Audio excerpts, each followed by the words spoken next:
শীতকালীন সবজিতে ভরে গেছে রাজধানীর বিভিন্ন কাঁচা বাজার। শীতের মৌসুম এলে ক্রেতাদের প্রত্যাশা থাকে কম দামে কাঁচা সবজি কেনার, কিন্তু এবার যেন তার উল্টো। গত বছর যেখানে ৩০ থেকে ৪০ টাকায় সব ধরনের সবজি পাওয়া যেত, এবছর প্রত্যেকটির দাম দ্বিগুণ। চলতি মাসের শেষ ছুটির দিনে রাজধানীর কারণ বাজার ঘুরে এমনটা দেখা গেছে।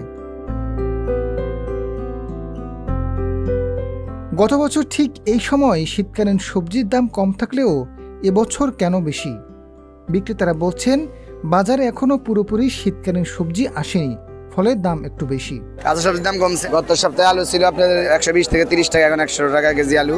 বেগুন ছিল ৮০, এখন বেগুনের কেজি হলো ৬০ টাকা। সিমের কেজি ছিল ১০০ থেকে ১২০ টাকা, এখন সিম ৮০ টাকা কেজি। মূলা ছিল ৬০, এখন মূলা হইলো ৪০ টাকা কেজি। টমেটো ছিল ২০০, এখন টমেটো ১৫০ টাকা কেজি। প্রতি কেজিতে ২০ থেকে ৩০ টাকা দাম কমছে কাঁচা তরকারি। পুরোপুরি এখনো আসে না, আসতে আসছে, মাত্র শীত শুরু হয়েছে, আসতে আসতে দাম আরো কমবে। এই সময় এরকমই থাকে, প্রতি বছর শীতের আগে এরকমই থাকে প্রথম পর আস্তে আস্তে দাম কমে যায়, তখন চাহিদা কমে যায়। কমছে দাম, আগের থেকে কমছে মোটামুটি। আপনার নতুন সবজি আসাতে আস্তে আস্তে দাম কমতেছে। এখন নতুন সবজি করলা আসছে, নতুন আলু আসছে, টমেটো আছে, এবার আপনার এই যে সিম আস্তে আস্তে আসতেছে। সিম বিক্রি হচ্ছে ৬০ টাকা ৭০ টাকা, করলা কেজি ৮০ টাকা ১০০ টাকা বেশি। গত বছরের তুলনায় এই বছরের দাম আপাতত বর্তমানে বাড়তি আছে, কিন্তু আস্তে আস্তে একটু শীত পড়লে আস্তে আস্তে কমবে। তরকারি অন্তত শীতের সবজি অন্তত ভালো করে নামে নেই। শীতকালীন সবজি হিসাবে আপনার এইগুলোর দাম এই মনে করেন ৪০ টাকা ৩০ টাকা থাকার কথা, কিন্তু থাকতেছে না, ৭০-৮০ টাকা কেজি। আর সেই হিসাবে বাড়তি না। শীতকালীন সবজি বাজারে এলেও দাম কমেনি কোনোটিরই।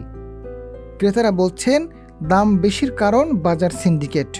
সরকার এখন পর্যন্ত বাজারের আগের সেই সিন্ডিকেট ভাঙতে পারেনি। গত সপ্তাহে আজকে কম আছে, গত সপ্তাহে ৭০ টাকা না ৯০ টাকা ৮০ টাকা, আজকে ৬০ টাকা করে কিনলাম। শীতের মৌসুমে দাম তরকারির দাম কম হওয়ার কথা, কিন্তু তুলনামূলক কমেনি। নভেম্বর মাস চলে, এই নভেম্বর মাসে তরকারির দাম হওয়ার কথা ৩০ টাকা ৪০ টাকা কেজি হওয়ার কথা। ১ কেজি সিম ৬০ টাকা, মূলা ৫০ টাকা, আলু ১০০ টাকা, একটা কপি পিস ৬০ টাকা। এখনো দাম কমে নাই, সবজির দাম আরো কমা উচিত। শীতকাল চলে আসছে তো, মানে এত ছোট কপি ৩৫ টাকা পিস, এটা হইতে পারে না। এটা ২০ টাকা ২৫ টাকার বেশি হওয়া উচিত না, কারণ শীত চলে আসছে, এখন তো সিজন। এখন যদি সবজি একটু কম দাম না হয় তাহলে পার কমবে কখন? এইটা তো এই সিন্ডিকেটের কারণে এটা হচ্ছে, কারণ এই সিন্ডিকেট সরকার ভাঙতে পারতেছে না। আমার কৃষক কিন্তু এই দাম পাচ্ছে না। যেখান থেকে কিনে আনতেছে এই লাউটা এখানে বেচলো ৬০ টাকা, যেখান থেকে কিনে আসে ওই কৃষক পাচ্ছে বড়দের ১৫ টাকা ২০ টাকা, কিন্তু এই কারণ বাজার পর্যন্ত আসতে দাম বেড়ে ডাবলেরও বেশি নিচ্ছে। তো এটা কোনোভাবেই কাম্য নয়, এই সিন্ডিকেট ভাঙা উচিত।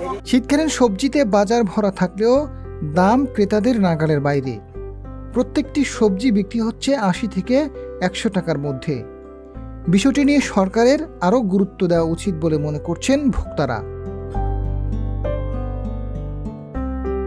আজিদ ফারুক, সংবাদ প্রকাশ।